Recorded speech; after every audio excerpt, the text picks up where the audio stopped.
Okay, let's go ahead and get started. Thanks for joining me this afternoon. We're recording this. I'm going to begin with our land acknowledgement. We acknowledge that we gathered today on the ancestral homelands of the Coast Salish people who've lived in the Salish Sea Basin throughout the San Juan Islands and the North Cascades watershed from time immemorial. Please join me in expressing our deepest respect and gratitude for our Indigenous neighbors, the Lummi Nation and Nooksack tribe, for their enduring care and protection of our shared lands and waterways. My name's Terry Bryant. I'm the chair of this group. I'm the director of the Welcome Homeless Service Center Department of Opportunity Council. Happy to have you here. It would be great if you could introduce yourselves in the chat and include your email if you want us to add you to the mailing list for future coalition advocacy opportunities and meeting agendas.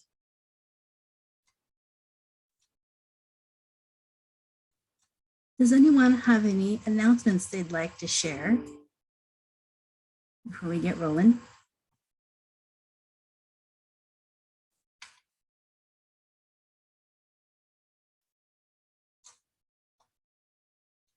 Okay, hearing none. Our last meeting, we focused on families with children.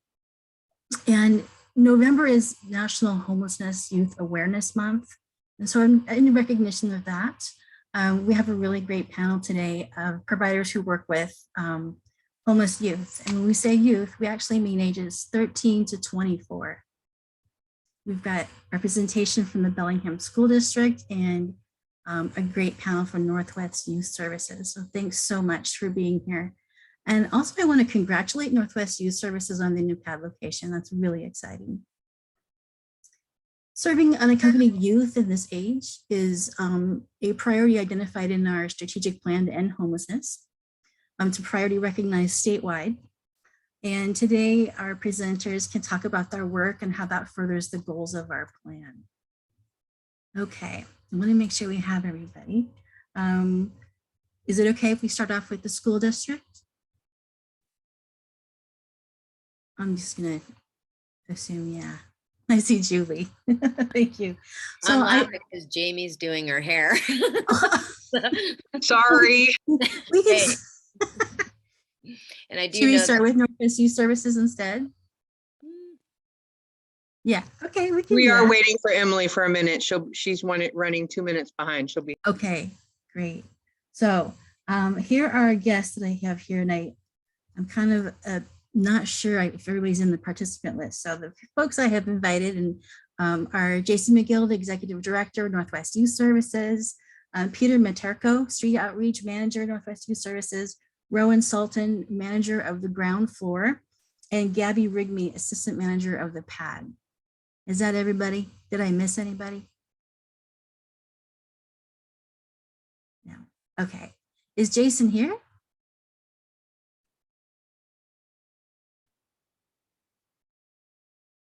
Should we start with Peter, Rowan, or Gabby?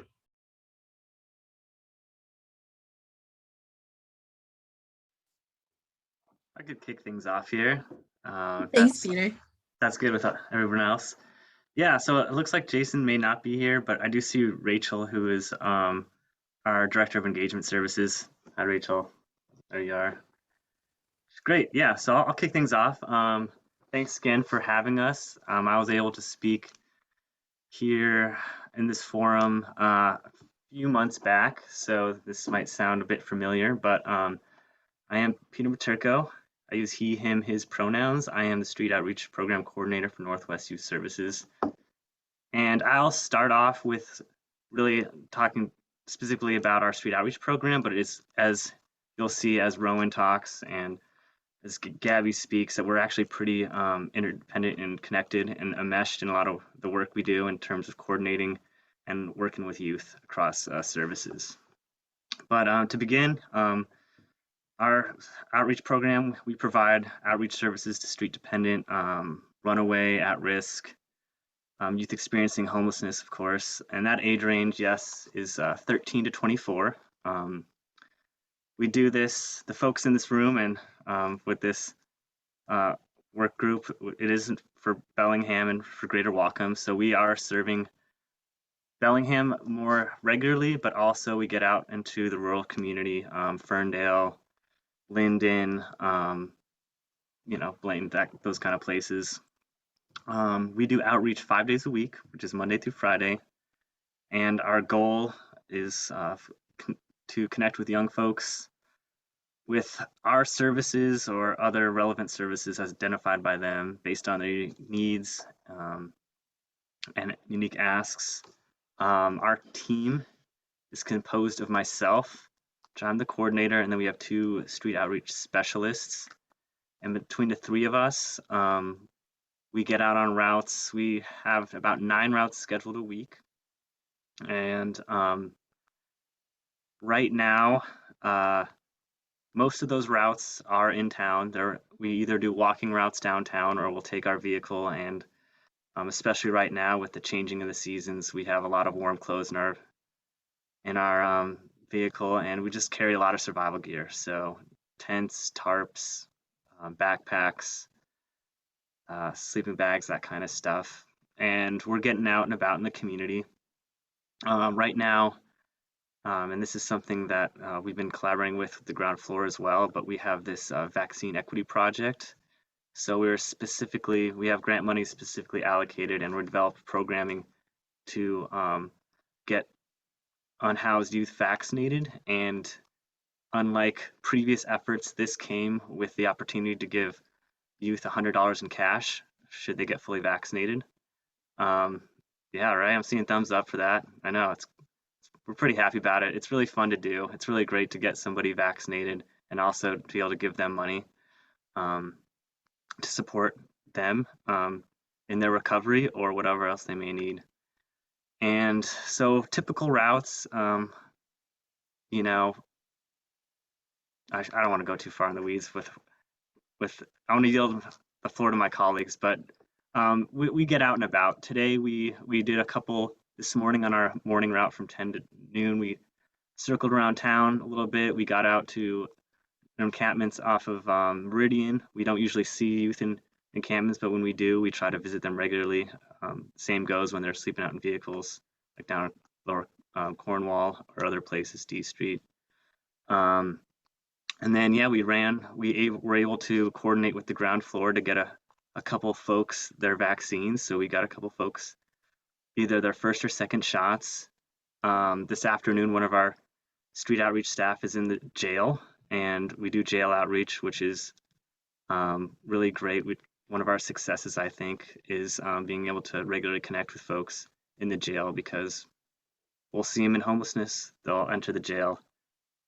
Being in jail is a great time for us to connect with them on some of their goals when those goals seem harder to reach, or maybe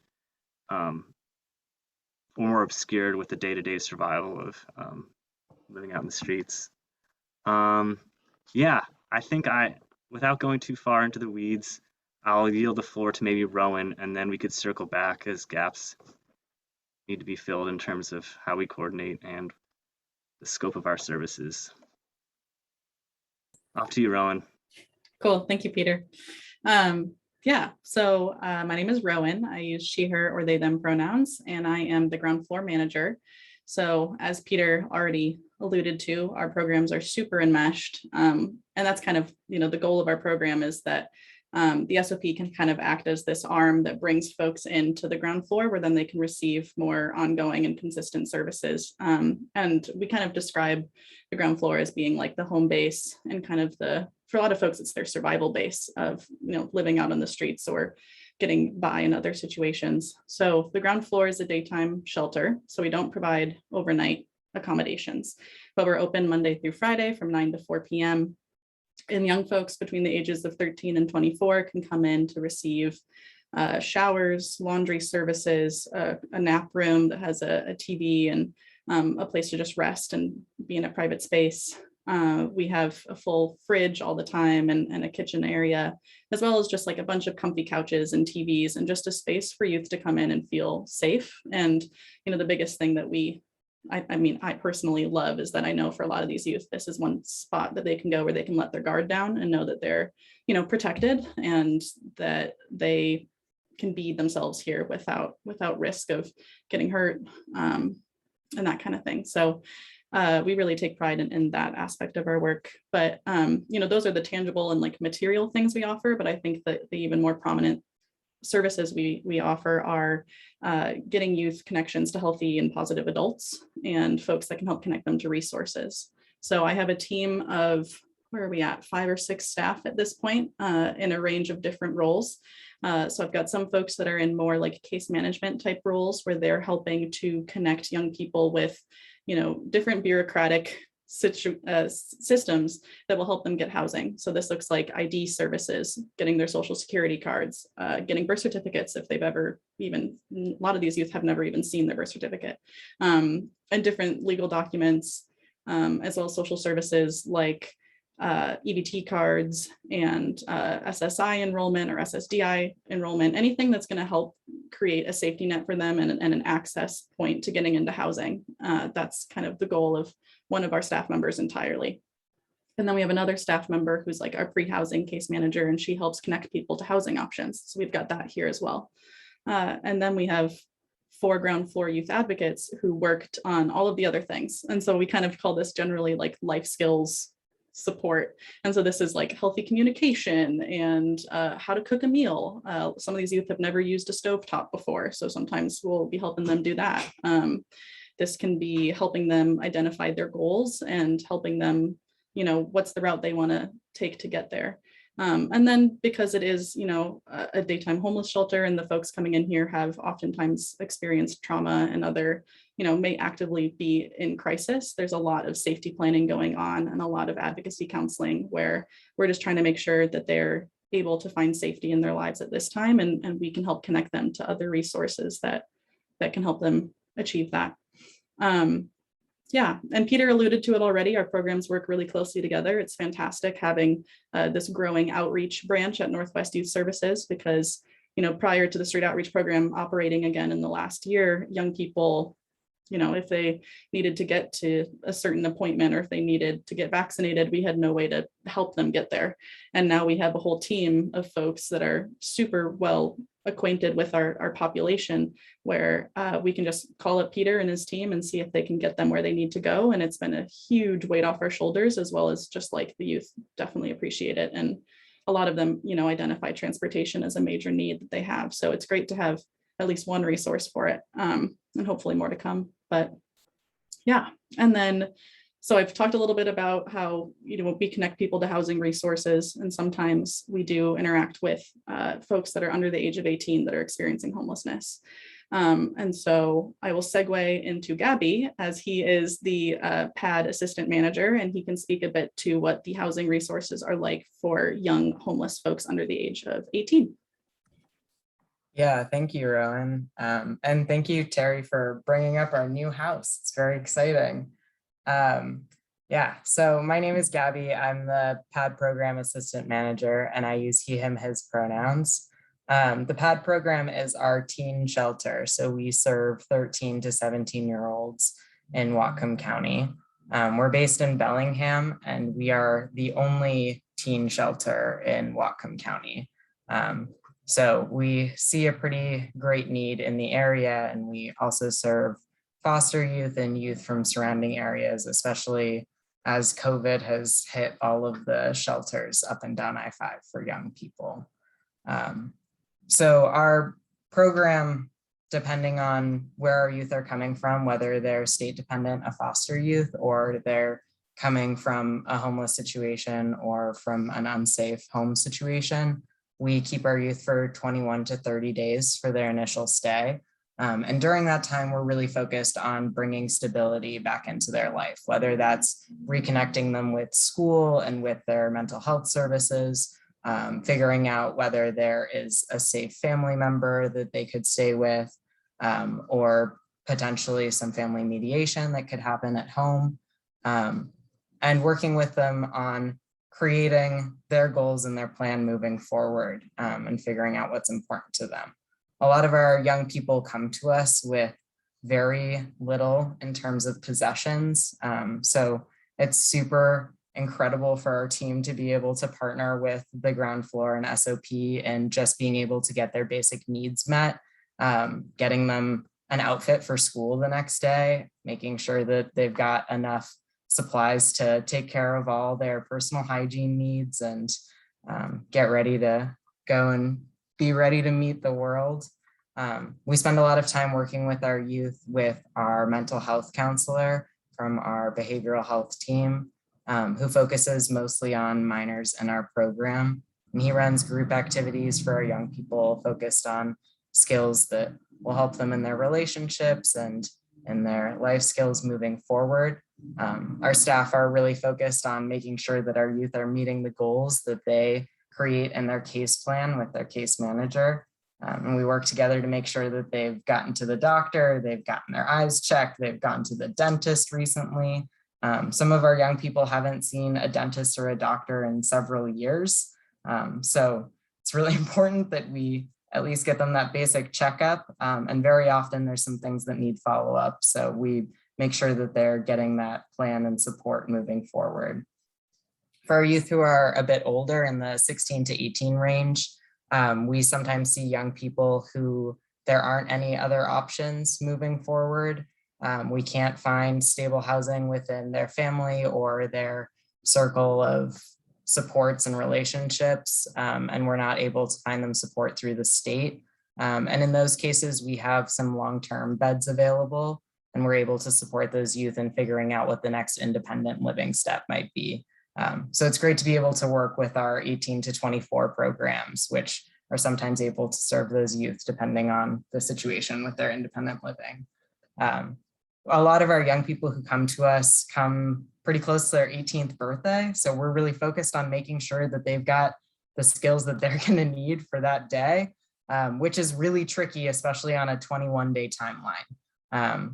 As Rowan said, a lot of our young people haven't ever seen their birth certificate or any of their documents. So we have a very quick ticking clock for making sure that they're all set with everything they're going to need to be able to get a job, to be able to find housing, to connect them to our 18+ housing programs.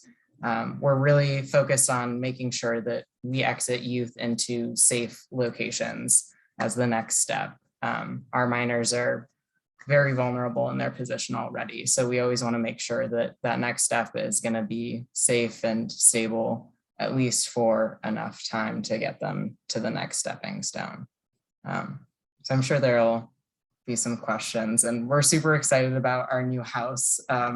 As some of you may have heard in some of the chit chat around this process, we currently are located pretty close to downtown, and our location right now ends up being quite a hot spot for a lot of activity that has nothing to do with our young people.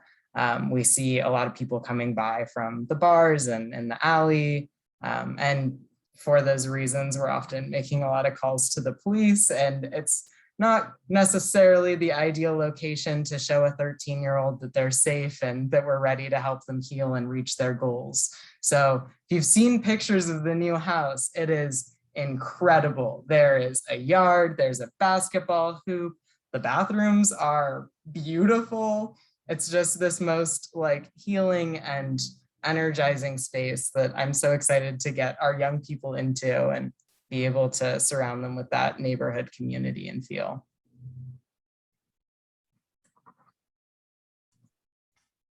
That's awesome. Really excited for that. How many youth can stay at the pad? Yeah, that's a great question. We, under our typical capacity, have capacity for 12. With COVID and with our current bedrooms and facility layout, we are limited to about 4 to 6 youth, depending on the time. A lot of that has to do with whether or not we're seeing symptomatic youth in our space and what the numbers are in the area. It just is a little too much risk to have a lot of youth doubling up in bedrooms when we've got youth coming in and out frequently. Understood. There's some questions in the chat, and even though it sounds like a simple question, it's not. How many youth do we have in Whatcom County and Bellingham that are unhoused? And I hope to defer to Northwest Youth Services staff for the main reason that the Welcome Homeless Service Center runs coordinated entry for housing programs for people who are 18 and up. So it's not going to capture those 13 through 17. And the coordinated entry is really limited to a strict definition of homelessness. And I know that Northwest Youth Services is not. So I'm wondering if you have a feel for how many youth are experiencing homelessness or housing instability in the community. I can throw an idea out there, and I'm very happy to have people add their insight. But, you know, at the ground floor, we check every person in every day that they come in. So I have an idea at the end of the year of what our numbers are. And we specifically only serve youth who are within our definition of homelessness or housing instability. And I say on average, we're seeing around 400 unique youth a year that are coming in and out. And so a lot of those folks oftentimes are couch surfing. I just say another strong amount of those folks are staying in vehicles or other kind of like spaces not meant for habitation. And a lot of them are going in and out of homelessness regularly. So they've not yet hit a point of like chronic homelessness where they're consistently on the streets, but they're, you know, one housing option was in their realm and then something happened that set them out of it and they're homeless again, but then maybe something works out. And so we're really at a crucial, I think, pivot point for a lot of these young people for them to end the cycle of homelessness and get out of it. And we're certainly aware of, and we keep track of when young people have told us, like, this is my fourth instance of being homeless and I'm the age of 20, like we're keeping tabs on that kind of thing for sure. But I would say, yeah, it's around between 300 and 400 unique youth a year so far, what we've seen in the last 3 years of the ground floor being open. I don't know if Peter or Rachel or anyone, Gabby, has more data to add to that. Yeah, I could speak a little bit to what we've been seeing in SOP. And I think, again, just because of the nature of the crossover and folks that are going to the ground floor, you know, these aren't unduplicated numbers between street outreach and ground floor. But since we've been up in operation, the street outreach team, running routes from the end of March through early October, we've seen about 188 folks.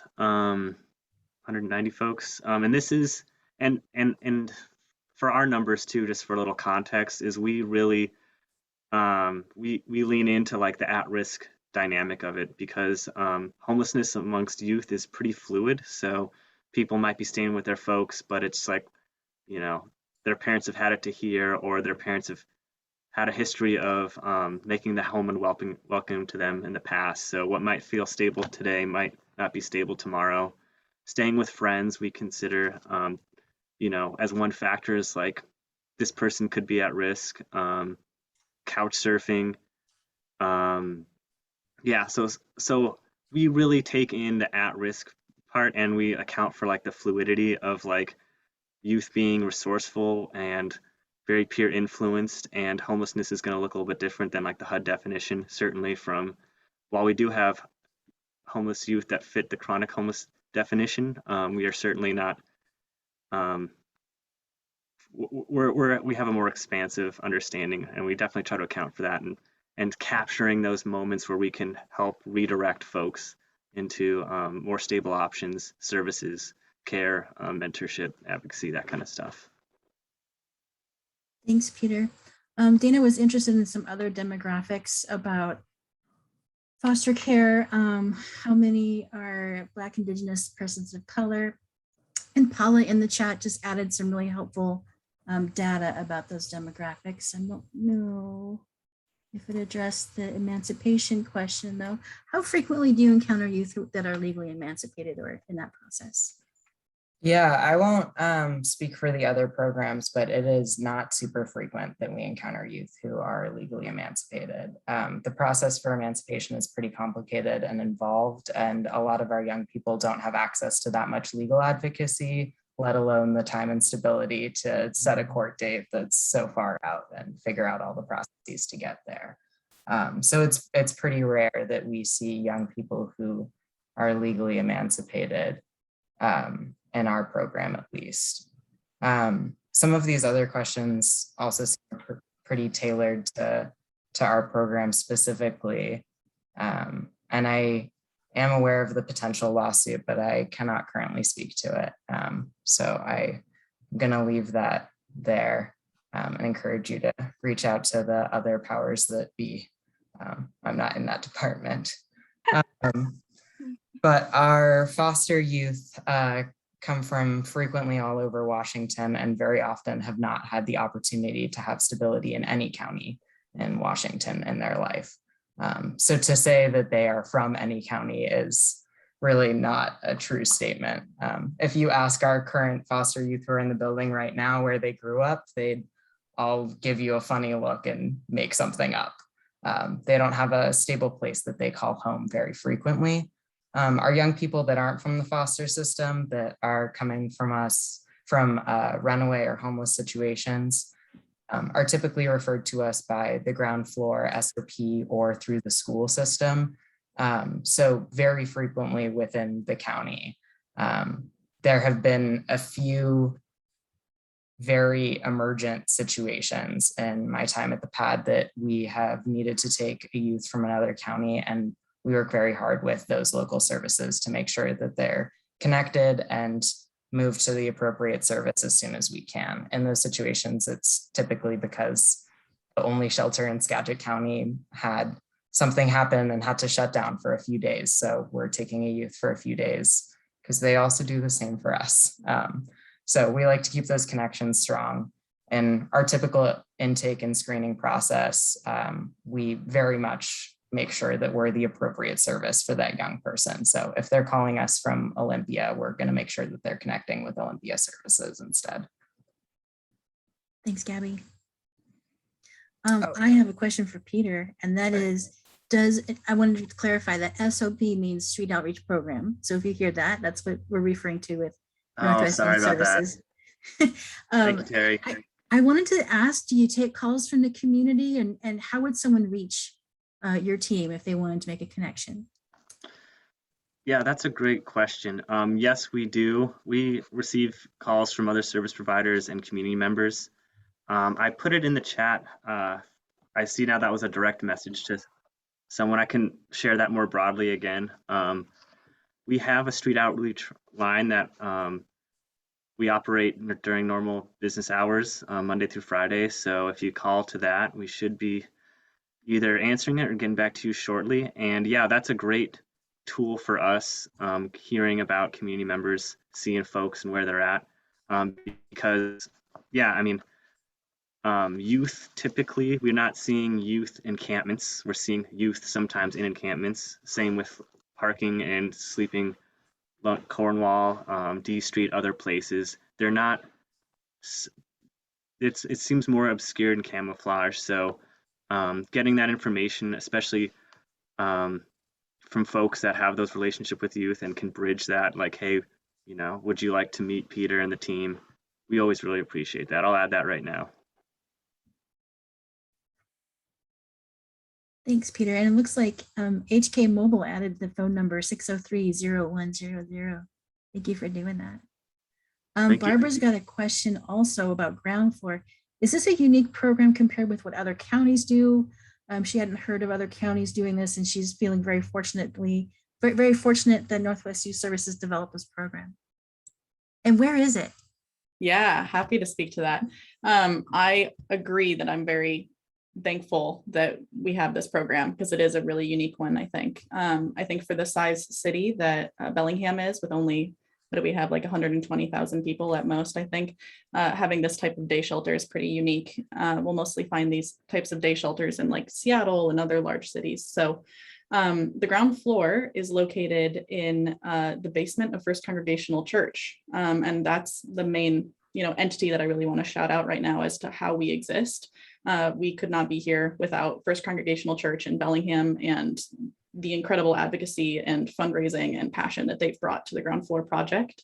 The congregation, I think it was back in 2017 or so, they started to talk about how, they had this giant basement space that was going, relatively unused. And they all kind of started to connect the dots, congregation members, that is, that they know at least one person in their life who was homeless or at risk of being homeless, and how if they hadn't had that connection to them or another family member, they would have been on the streets. And they all just felt very touched by stories that they were hearing from Northwest Youth Services in the community and wanted to do something about it. And I don't have the exact figure of the amount of money they fundraised, but I'll let you know it was like million-ish. It was an enormous amount of money that the congregation committed to creating the ground floor and donating their space to us. They're technically, we have a lease through the church, so this is the church's space, but they've been kind enough to have us here for 3 years now, and we're so thankful for our relationship to them, because not only did they give us this space, but then we've got this really collaborative relationship with their, I'm still getting emails all the time from congregation members like, so what do you need now? What do we fundraise for this time? We've covered the cost of the ground floor, so what do we start fundraising for at this time?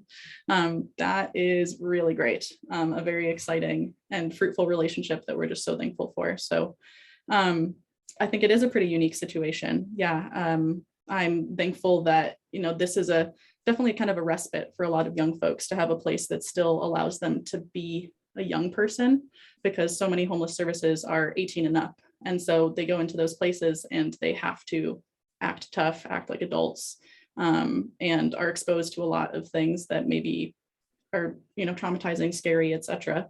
And they come in here and we've got, board games and hot cocoa and coloring pages. And it's a chance to finally take off that outer, layer that they have to have on and be kids, be young people.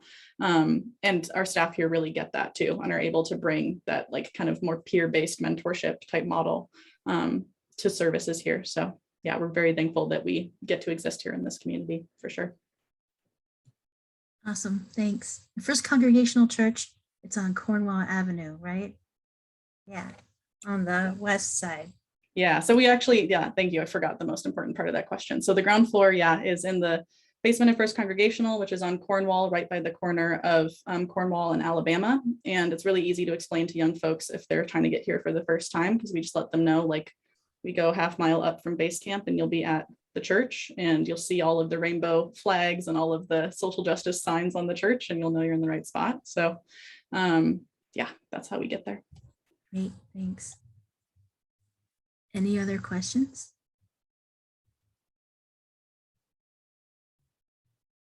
I think I just want to say one thing before we move on, and that is that just to relate this to our strategic plan, the ground floor, and Rebecca, by the way, is just stellar at the ground floor, but that functions as an access point to our system for homeless services. So youth who are qualified for lack of a better term, the adult system, can access the system at the ground floor. They don't have to go to a different location to get engaged. The Rowan staff at the ground floor help facilitate that. Oh, Heather, I think this is Heather. Is this Heather Katad, HK Mobile? Terry, who can update us on the overnight? I'm sorry? Yes, this is Heather with that question. I'm on a mobile. Thanks, Terry. Thanks, Heather. Appreciate that. So she wants information on the Oasis in the Skagit County. Is it still in operation? I don't know a lot. I bet Northwest Youth Services know more than me, but I do think it's still in operation, and it's a part of the YMCA in that region. Yes, it is the YMCA Oasis. And they are such an incredible resource to our Skagit young people and our community at large. As an overnight shelter for 13 to 17-year-olds, they have a little bit less of a stringent screening process than our program does. So they don't require guardianship signatures for stays. So there are sometimes emergent cases that we are not able to support that youth in that night, but we're able to coordinate transportation to Skagit Oasis. And we are so grateful and lucky to have them in the community, and as well as our partners. I believe that, oh, sorry, no, I just read part of the question wrong. Yeah, I believe that all of that information you have there is correct. I know that you can also call ahead in emergent situations, and they'll make sure that that bed is open if they're available to provide that. So depending on what's going on, they're such an important resource, especially when we're at capacity. Thanks, Gabby. I think this is Venusia's question here. How can another home be obtained by the church since they're so good at fundraising? I don't know if anyone wants to speak to that, but it's a fantastic idea.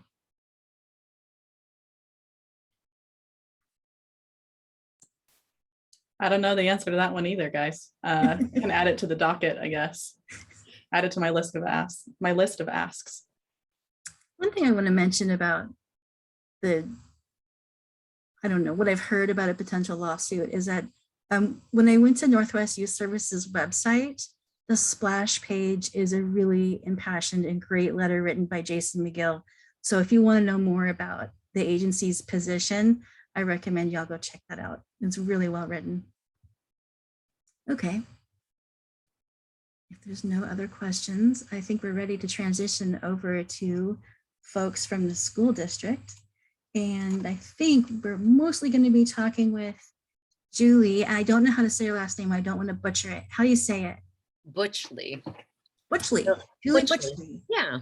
And Jami Pittman. And I know Emily Humphrey Krigbaum is here, but really, I think that you two are going to be the stars of the show here. And you're both family liaisons with school districts in Whatcom County, right? And Julie, you're with Blaine. Jami is with Bellingham. Do I have that right? Okay. Take it away. Thanks for being here. Are you Thanks for going having us. Are you going first, Jami?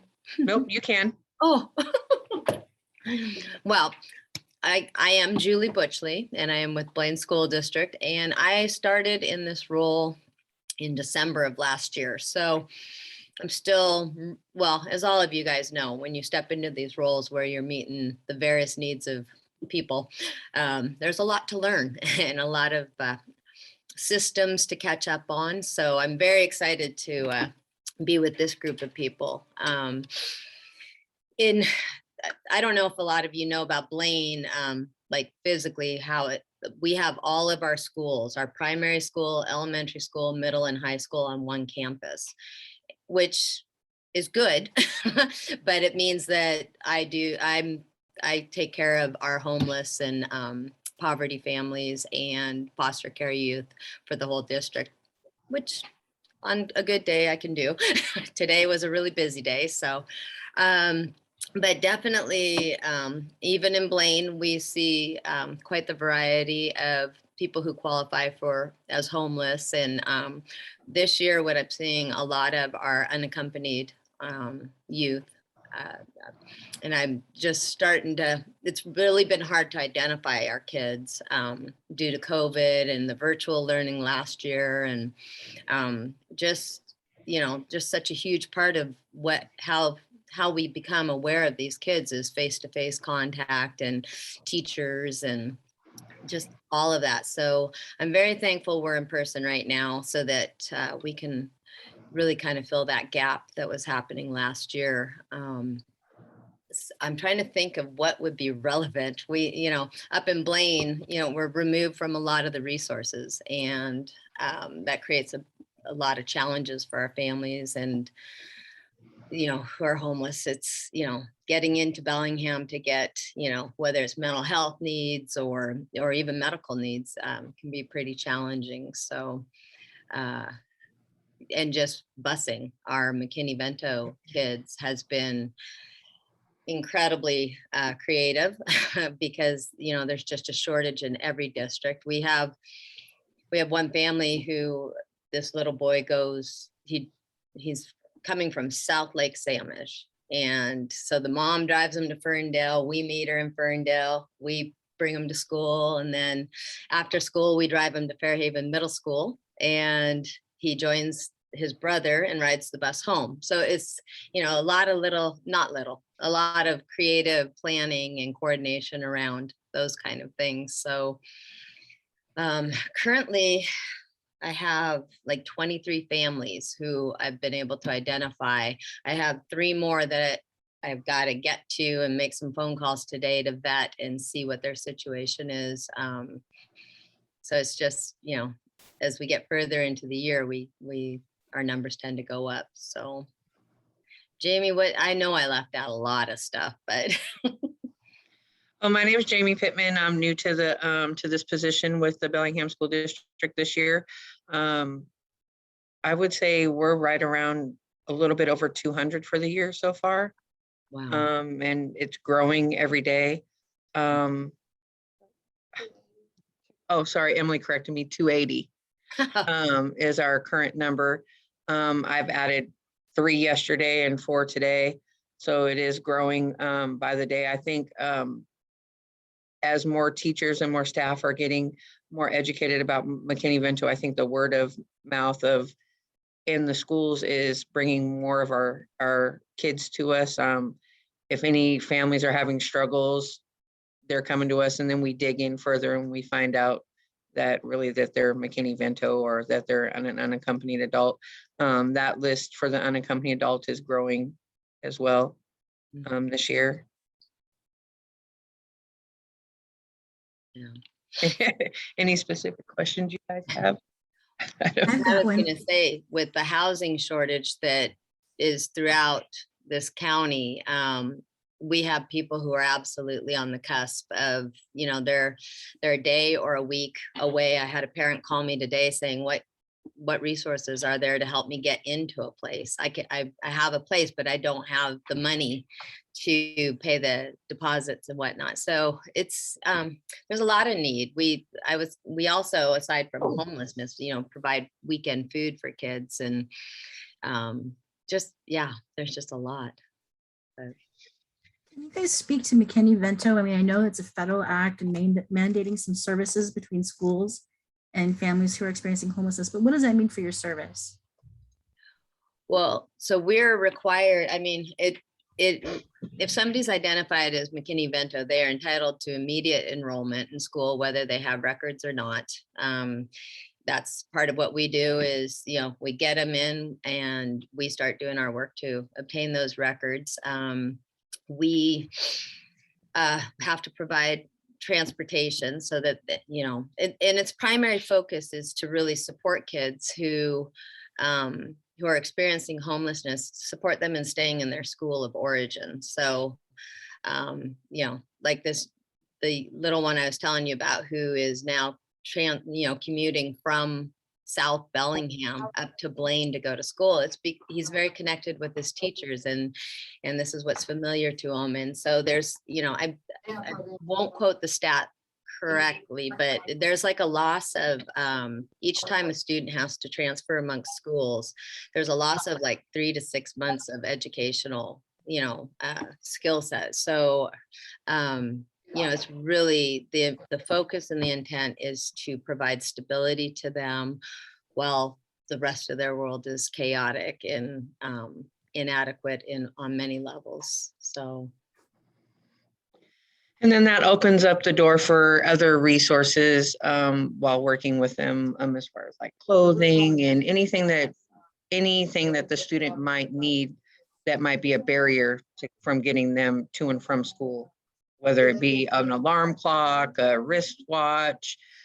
We just really use brainstorming together as a team to make sure that we're doing everything for the student that we can to make sure that there no barriers for getting them to school and for them to have a great day at school.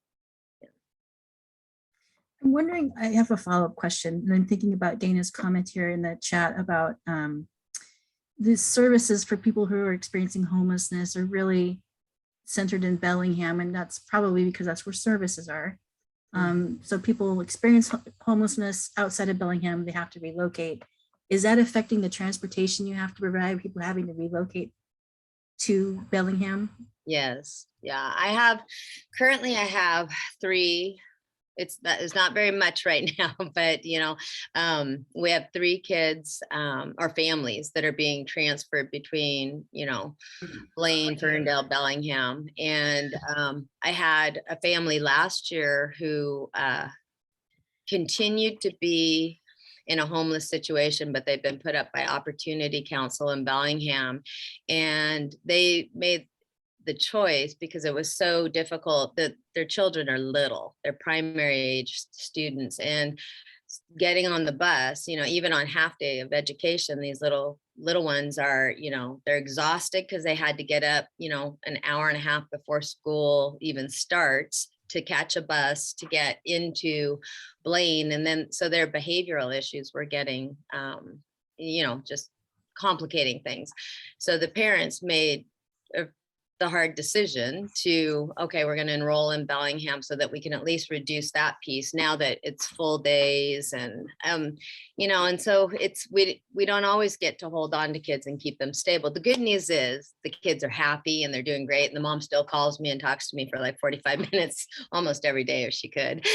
So, you know, that's the other piece of what we do is building those relationships so that they have a place to go to say, be vulnerable and say, I need whatever that need might be. And then we just try to figure out how to meet it. So.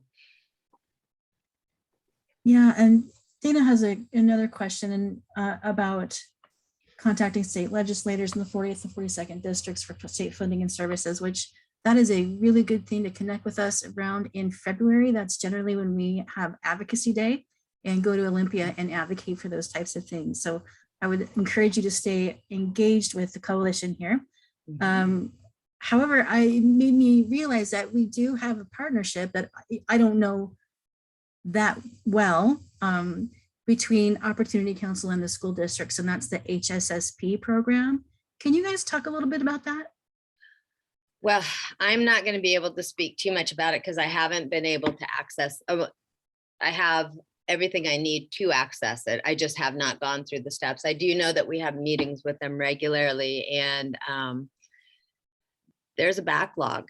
I mean, and there are limited resources. I have a family, well, they aren't enrolled here yet. They used to be enrolled here, who messaged me saying that they were working with Opportunity Council, but, and they need their verification, but they're living in a tent in, you know, out on a field locally. I can't do much for them because they aren't enrolled. They haven't enrolled their kids, but I do know that they are there, and I do know that we meet with them regularly. But I also know that there's a backlog, and it's, you know, and our families have to be to the point where they are in a car or in, you know, a tent or some situation like that before they can get some help. So we've had a few who were able, well, or if they're put into a motel by somebody else other than the school or the family and whatnot, then they would still be eligible. But there's a bit of navigating on that on our end to keep them eligible. So yeah, that checks out with our experience. The last 2 years have been horrible, obviously, but we're really seeing a surge in families of children experiencing homelessness. So even though we have a program in the past to connect families that you're supporting in the school, which may or may not meet that HUD definition of homelessness, it's just that the system is so overwhelmed that it can't serve all the need right now. Right, and I know that for 4 months, well, the whole time that I've been in this role, they've been looking for a case manager. And so they have a great gentleman, Teddy, who works over, he's amazing. And everybody who's gotten to work with him is just, you know, speaks very highly of how great he is. But they need more. They need more people to field this need. I mean, they've got motels filled in Bellingham with families for the last year and a half living in a motel. Yeah, it's agreed. It's not the best place for a family to live, in a motel. We all are in agreement on that. Sounds good if they were in a tent, but a year or year and a half. So it is, you know, it's a start. So I think most service providers, I don't want to speak for everybody, but what I'm hearing from partners is that we're all experiencing a workforce issue. Mm-hmm. Very, very difficult to attract case managers, very, very difficult to keep case managers. So that's just a constant struggle that's being exacerbated by the pandemic. Really hard to keep staff and get staff. Yeah. I'd like to say something on that point too. Go ahead. On the shortage of people to help. So I would say that we also experience that as well as Homes Now, but we are somewhat insulated from it compared to some others because our model is resident managed, resident run. So residents of both villages run the village. We are not perfect. We have our ups and downs as well. But the record has shown that we've reduced crime in the surrounding neighborhood by being present, and also that we are able to have a sheltering model that's very much like housing, but not actually fully housing, because if they got fully housing, they'd be at the apartment or a room in a house or something. But if people have a sheltering model that's like housing and they can help run the site and everything stably, then we are a little bit insulated from the staff shortage thing, even though we do have our own issues as far as, of course, like with any organization, some contributing more than others. But if we were to rely just purely on, random volunteers, even though we really appreciate that, that's kind of inconsistent. But if somebody lives at the place, it is consistent and they live there and they actually have to volunteer to keep their own place in check. And so I just wanted to make that point, that on that one area, even though we have areas too that we need help with that are not getting served, that is something that we are doing okay in as Homes Now. So just putting that out there. Thanks, Doug. I thought I saw Jami say something and maybe was muted. Were you so muted sorry. on purpose? Emily had to leave, and so I was getting our rundown for tomorrow morning. Sorry. Okay, no worries. I just didn't want to miss anything. Can I ask Douglas a quick question? How many young people do you typically see in any of your Homes Now programs? Do you frequently have people between 18 and 25? Okay, so people that are 18 to 25 are not disqualified. I just want to make that clear. But I would also like to make clear that both of our villages have different age groups. Unity Village is an older age group, typically people that are 50 plus. We have people that are in their 70s, we have people in their 50s, we have people in their 60s. And that is the typical, and we have people that are younger too, but like it's kind of like hit or miss, like sometimes for 2 or 3 residents out of 20 that are younger than 50. And they've done fine too, but just, and then Swift Haven is more like people in their 30s and 40s. We have had people in their 20s as well, but like late 20s. So we're not necessarily opposed to people that are younger. We don't take people under 18, obviously. But the younger crowd, we feel has been served by other organizations, probably better than we could serve them, even though if a special case came up, somebody that made sense as a candidate that would do good at the village, we would accept them right away. And Homes Now is also willing to work together with any other organization, such as Northwest Youth Services, to like if you have somebody that you guys have in your program that would do well at one of our villages, like we'd be open to that. And we don't necessarily have that specialized case management stuff, that because we're mostly focused on the housing part. It's like we're the sheltering provider that is like housing, like the apartment complex or whatever. But we need help as far as like the mental health, the drug addiction issues, if people have that. We've been able to successfully get people into treatment and back into normal life and everything, and it's been good. But as far as youth, if you actually have anybody that you think would be good, they can always apply on our website. We don't go through the Homeless Service Center or the coordinated entry program for that. So if anybody literally applies on our website, they are taken seriously. We do a background check, we send them to BPD. If they're approved and they have a good interview, we let them in. So just, I don't know if that's where you were going with it, but I just wanted to make that clear. Thank you. I have another question for Jami or Julie, and that's how did you manage, how are you managing virtual learning with folks who are experiencing homelessness? Have any resources been freed up to help people connect virtually?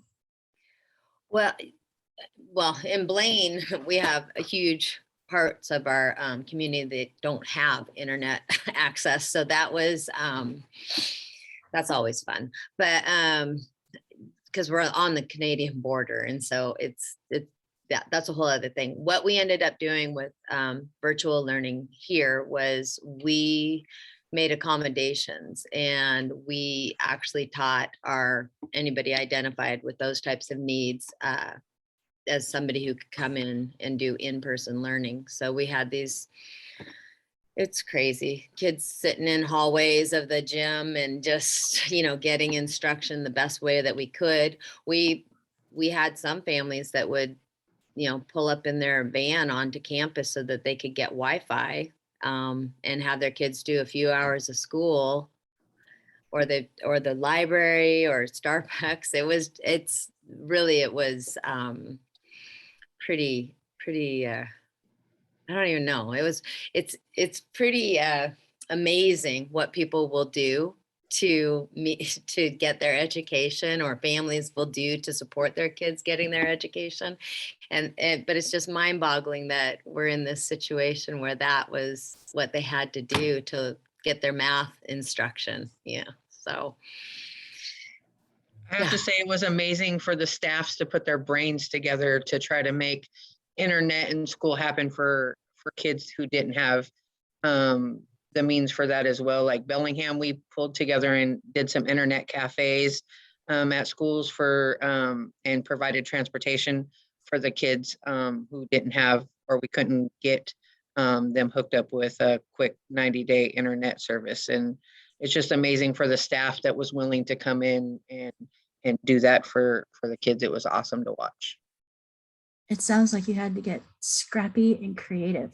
yes, and a lot of Last spring was crazy with creativeness. All the committees to try to come up with how we were going to get it to work was amazing. Yeah. We've got a question from Michael Lilliquist about typical pay for case managers and how is that determined? Oh, that's a hot topic.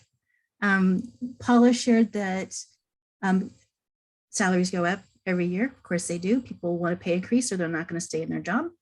And the funding resources have not increased. I can concur with that experience.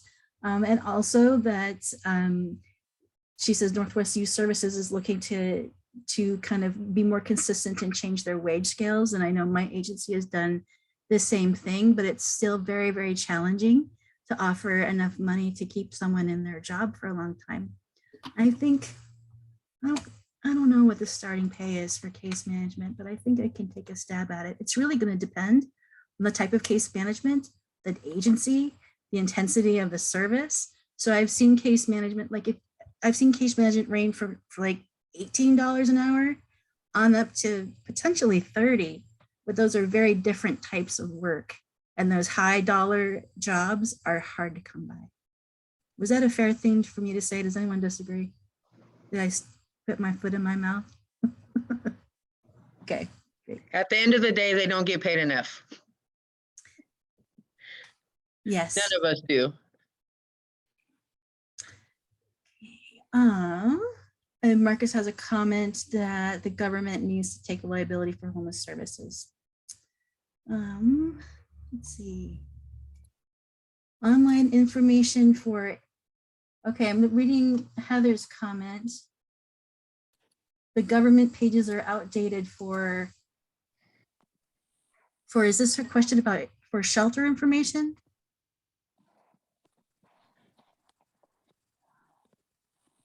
I'm on a Shiva County.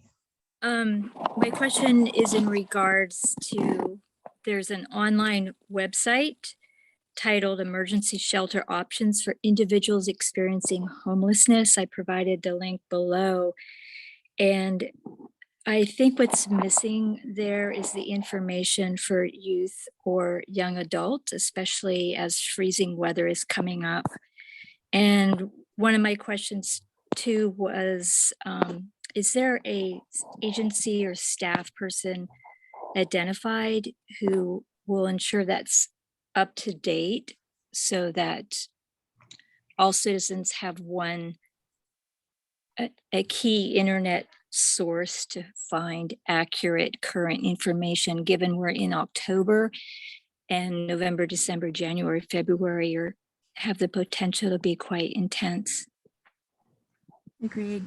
Yeah, I think Barbara's team works on I this can website. respond to that. Thank you. Yeah, so for Whatcom County, my coworker is Chris D'Onofrio, and Chris and I,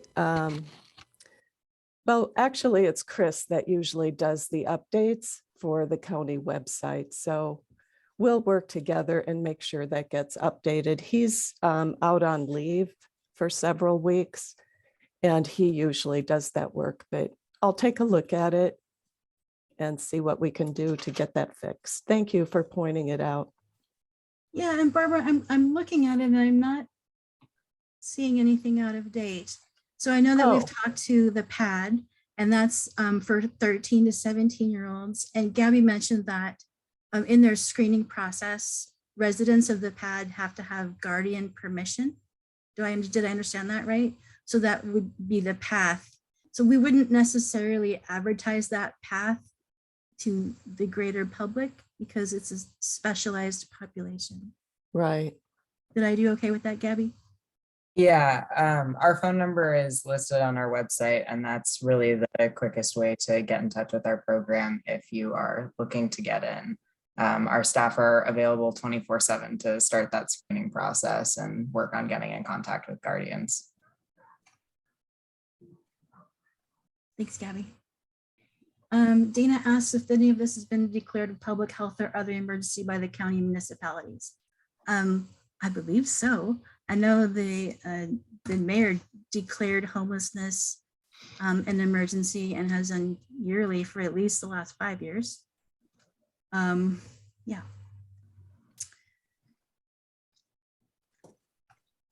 Have any of your organizations considered bringing in interns from Human Services? Yes, I'm a Human Services alumni. That makes me excited. So yeah, we have in the Service Center, we have 2 interns right now. Some of the participation has been limited by COVID, and I'm sure other agencies are approached periodically by Human Services. It's a part of their curriculum to do some internships. Anyone want to talk about interns? Yeah, I'm sorry. We've looked into supporting a few different kinds of interns several times in our program, but there's a lot of challenges with what it takes to support an internship, especially when our programs are a little bit short-staffed, a little bit underfunded, and a little bit overstressed at moments. So some of those requirements for the school year and things like that might fall to the wayside when we've got a youth crisis happening the same week. And I would never want to change somebody's internship in their grade. So would love to in the future. And I think that's how a lot of our programs feel very frequently. We love interested parties, absolutely. That is such a good point, Gabby, because even though we love our interns, we have to have the capacity to supervise and follow through with them on their learning objectives and meet with their professors and make sure that they can move through the process and succeed. So that's a commitment of time on behalf of the people who are working. So we've got to make sure that we have that in order to support it. Any other questions for any of our speakers today?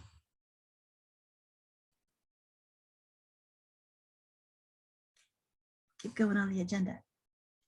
Thank you all really so much for being here and sharing your work, and thank you for your work. I just wanted to give a brief update about the steering committee. In the beginning of 2020, we had 12 vacant seats, and now we only have 5. So I'm really happy about that. We've gotten a lot of people who have joined, and most recently, Pamela Kahn, I don't think she's here today, but she's shifted her role to move from representing housing providers for adults into representing mental health. She's a mental health professional, to make room for Doug Gustafson to join the steering committee. So he is on board. And then also we've got Dr. Osborne, and I know she's here from Western representing higher education. So there's our updates for steering. There's still openings, so I'll tell you what seats are open. Representation for substance abuse services, the Native American community, business community, a faith-based service provider, and of course, we're always trying to engage consumers of homeless services so that they can have a voice and representation in our work.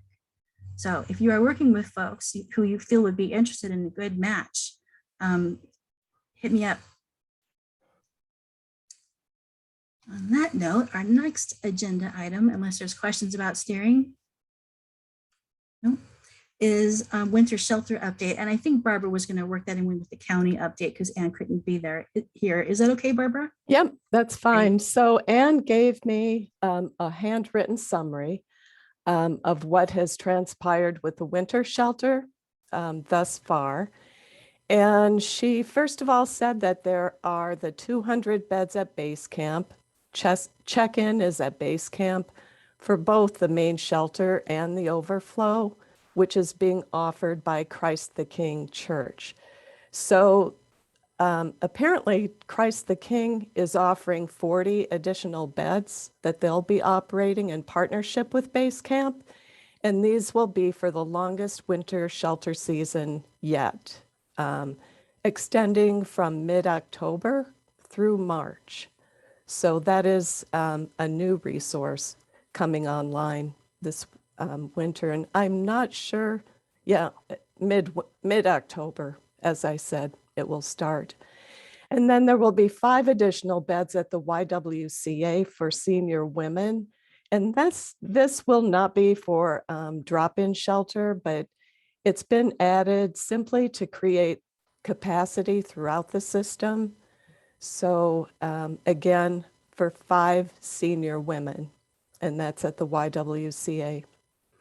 The Garden View Tiny Home Village will be operational by the winter season, and that will, as well as continued use of the most recent Swift Haven Village.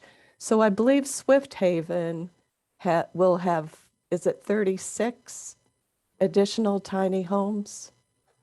I think is. No, No. Swift Haven. Oh, I'm has, sorry. I'm sorry, You're Doug. talking about Garden View. Okay. Yes, okay. I am. But I just wanted to clarify based on what you said. I won't take too long here. Swift Haven has 25 tiny homes. They were provided by the county. They're 8 by 8. We wish they were bigger, but it's okay. It's better than a tent. And the Garden View is the 38, and that's it. But we're in the same neighborhood, but it's more capacity. More capacity is good. More models are good. Different people, different help. All right, that's all I have to say. Right. Thanks. Great. Thanks so much for adding that. Hi, Barbara. Then, it's Melissa from Road to Home. We're actually going to open with 30 houses. 30 houses. Yeah, thanks. Okay, great. Thank you for clarifying. And then there's currently a discussion underway about how to support a youth winter shelter. Nothing definite has been set for that yet, still in the works. And county staff has also talked with one of our small city partners about what they would need to operate a warming center on extreme cold weather nights. So, and I can't tell you which of the small city shelter partners that is. I haven't been involved in the discussions, but that would be, again, something additional. And finally, additional funding has been added for motel stays for families with children. The community has been really very intensely focused on keeping children from being unsheltered. I can't say that we've been successful 100%, but we, over the past year, have offered an unprecedented amount of funding for families with children.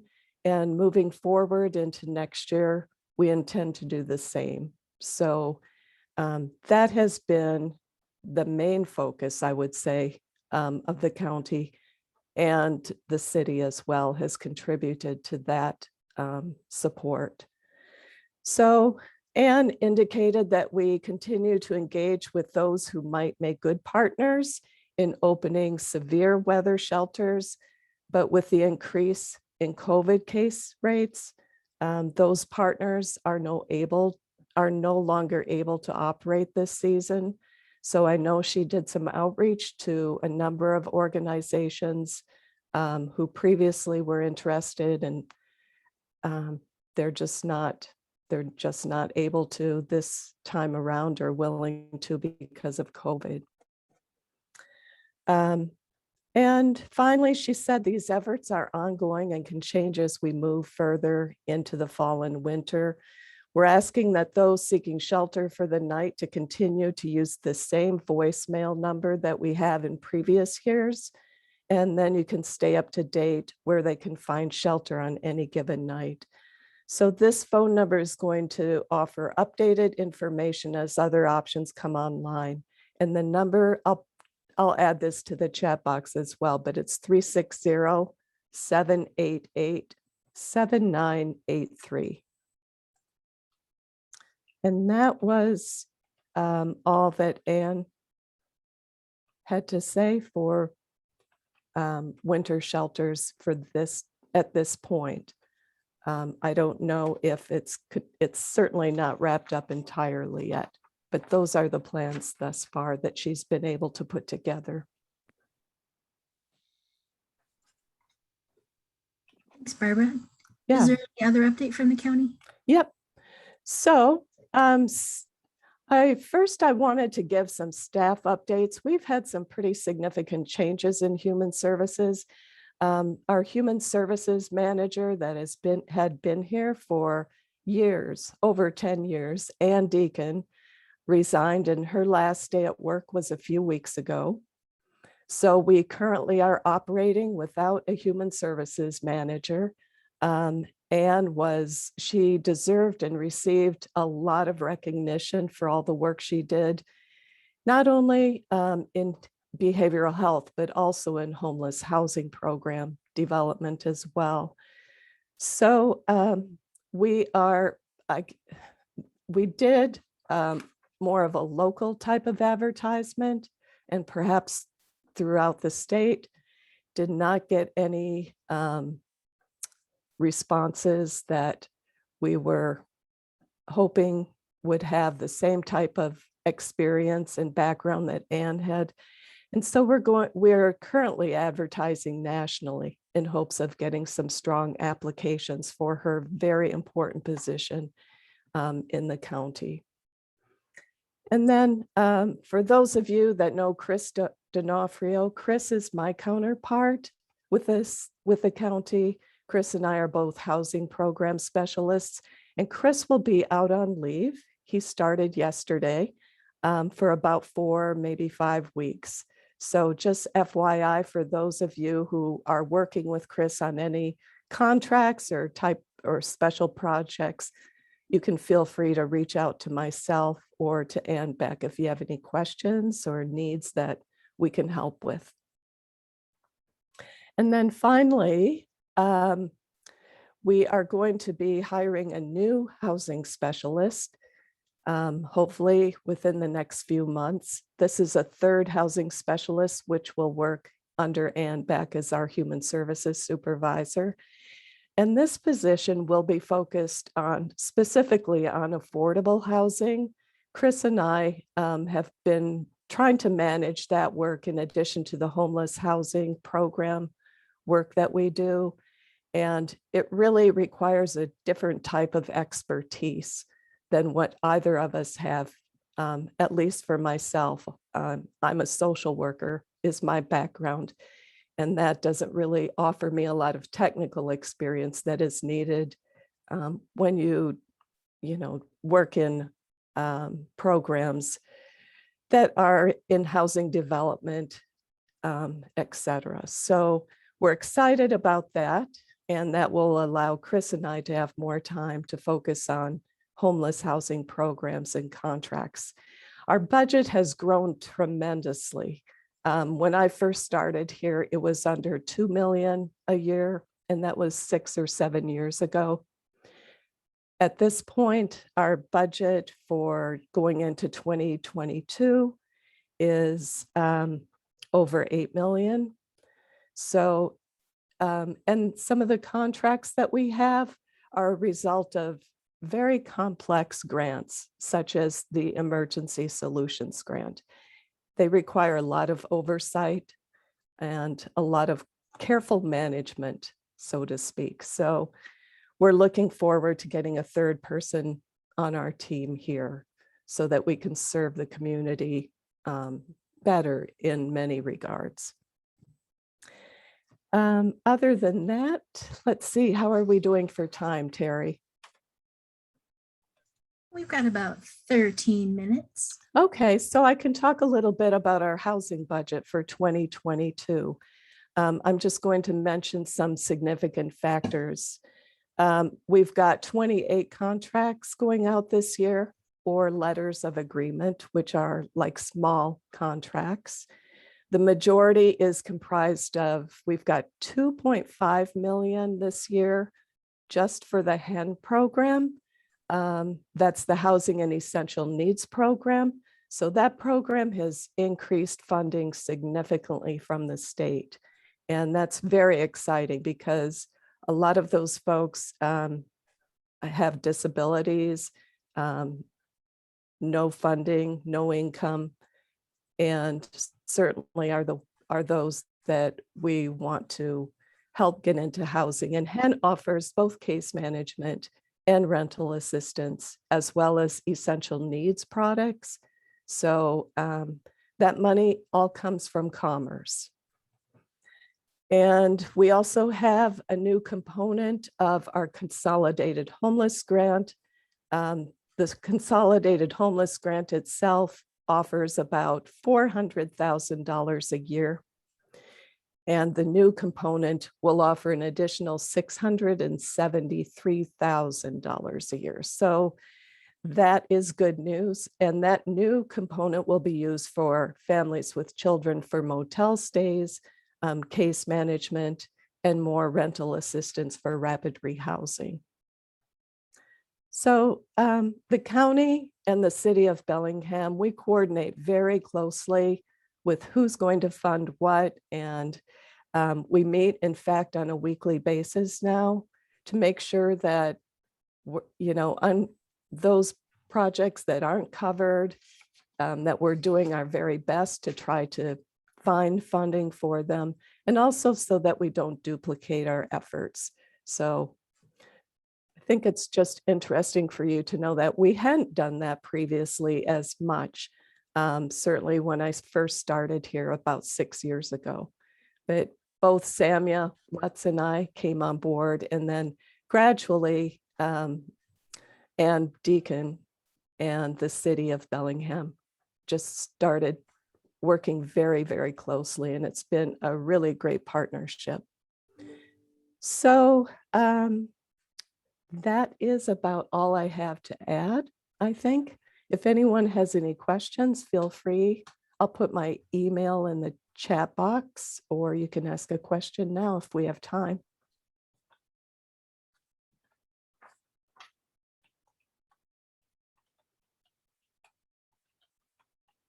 Well, Barbara, that was a pretty good segue into asking Katie to give a quick update about the city. Is that okay? Yeah, of course. Thank you, Terry. And thank you, Barbara. I'll keep my remarks brief today because many of the items I had noted to discuss have already been touched on in some capacity. So the first item I had noted was the new pad shelter. We've heard from many Northwest Youth Services employees today about the news that Northwest Youth Services closed on a new home to relocate its pad shelter. Gabby provided a great overview of the home and its characteristics and features, as well as the programming offered at pad. The city, for our part, provided a loan to help facilitate the purchase of the property. And I just want to echo the sentiments of everyone on this call in congratulating Northwest Youth Services. We're really happy to help support and help facilitate such an important asset to the community. Moving on, Barbara and Doug spoke a little bit about Garden View Tiny Home Village. updates on that. So we're moving forward with a tentative opening date of mid-October. We also heard from Melissa that this will provide up to 30 micro units of emergency shelter. The village is going to provide housing case management and 24/7 staff supervision with an emphasis on transitioning residents to permanent housing. Some of us in the city and in the county went on a tour of the site earlier this week, and we're really pleased to see the progress on the site. So happy to report that that is moving forward, and very enthusiastic about that as well. Updates on the planned interim facility that will serve families with children experiencing homelessness in the community.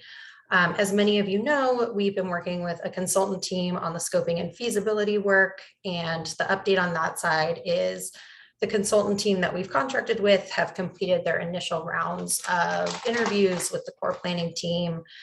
Next steps in this process are the team is in the research and information gathering phase of this process. Is the team is going to branch out and conduct wider community stakeholder interviews. There's going to be a focus on organizations that are working to target the population, the target population of the facility, meaning families with children, as well as organizations that provide emergency shelter services and representatives of community-based organizations that specifically support the Native American, Black, and Latinx communities. If there are any suggestions of any organizations that meets that description, please feel free to reach out and email me and flag those organizations. Just one last update on the emergency shelter side. Barbara mentioned we're working with Northwest Youth Services to site and fund a potential emergency winter shelter for youth ages 18 to 24. So stay tuned on that. Don't have many updates to share on that, but that is what I have for updates today. Thanks, folks. Thanks, Katie. Okay, next on the agenda is a service center update. The Homeless Service Center basically oversees 3 programs. One is coordinated entry. That's our countywide system for referrals into all housing for homeless services. One is our homeless outreach team, and one is our housing retention team. So I'm really excited that we now have a full staff, and that's been a real challenge. And I know many of my colleagues have experienced similar, but we have a new housing referral specialist, Tracy Rush. We have a new outreach worker, it's Steve Clark, and Melissa Nyberg is our new manager overseeing coordinated entry. So she's not new to our agency, it's just a transfer into a new role that I'm really excited and happy to have all of them aboard. One thing that's new and exciting and it's just unfolding is that we're working in partnership with Peace Health, Unity Care Northwest, and the county to plan on how to support the way station that's upcoming on State Street. I see Marisa grinning. She's really freaking excited to be involved in that. And what we're doing is we're looking at models to staff the respite care 24/7. So that's people who need medical respite discharging from the hospital that shouldn't go to the street and still need to recover. And then in our housing retention group, we have a housing lab program that initially was a drop-in basis. COVID required it to go to a caseload basis, which isn't great. But we have new staff now that have converted it to a mobile model. So housing lab assistance for anyone experiencing needing housing support. You don't have to be homeless necessarily to access, but housing labs are now being offered periodically at the library, Central Library Bellingham, Mercy Housing, and the Senior Center.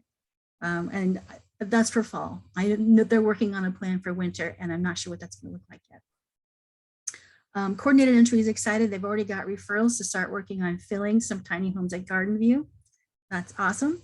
And the outreach team's got some things cooking too. They're working with a physician, trying to set up some partnership for providing some street medicine in their outreach. They're working with the Public Works Department on a program to assist RVs in dumping their waste to avoid that from getting into our creeks. And working with People's Bank for Socktober. So if you want to donate socks to HOT, send them over to People's Bank. And that's my update for the service center. We have 3 minutes left, and my agenda has 3 minutes for public comment or other topics. I will just mute myself and let you rip. If there's anything in the comment box or the chat box, I'll read it.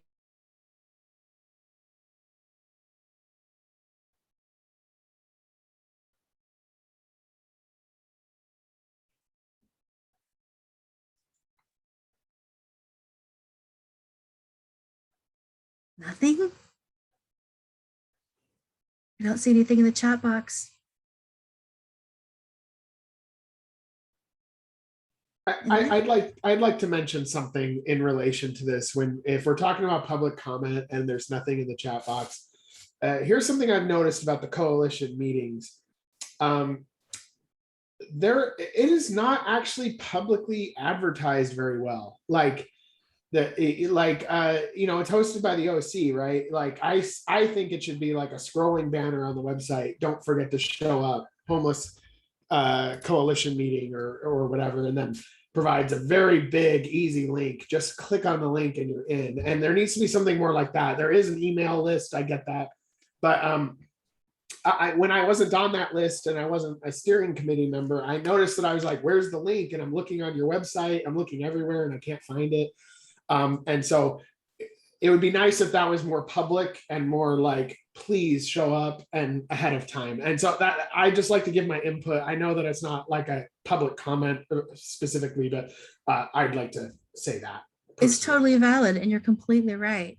What I'd like to do is get a separate website on the OC's website where you go straight to the coalition and you can see the agendas, you can see the minutes, and you potentially, I don't know if I can host it, recordings of this meeting.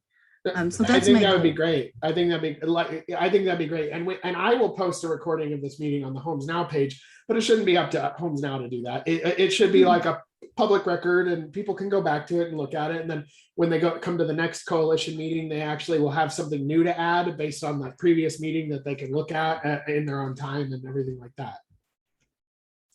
That's my suggestion. Yeah. Well, a quick comment. Go ahead, Dan. To all of the folks out there that have been working with the youth, especially the 13 to under 18 bunch, whether in Northwest Youth Services or the school districts or whatever, you're doing yeoman's work. You're doing the work that is required to keep these kids from having massive post-traumatic stress for years down the road, okay? But just as I pointed out 2 months ago, we need to be screaming from the rafters about the lack of resources. And it's not the funding, okay? It's not the funding. It's the emphasis. It's the fact that this is a humanitarian tragedy, whether it's one person or 100 or 400 or whatever the case may be. We need to be yelling from the rooftops and it's got to be fixed now.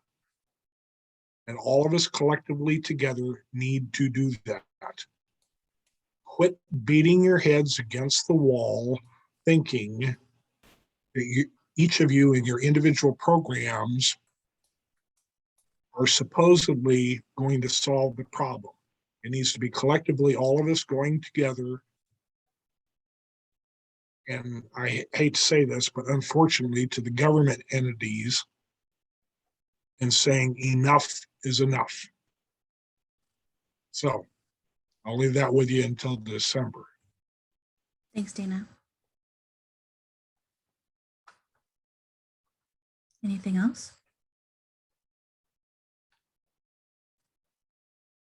Okay, well, thanks again, everyone, for spending the last 90 minutes with me. Appreciate it. See you in December. And with that, we'll adjourn. Bye, everybody.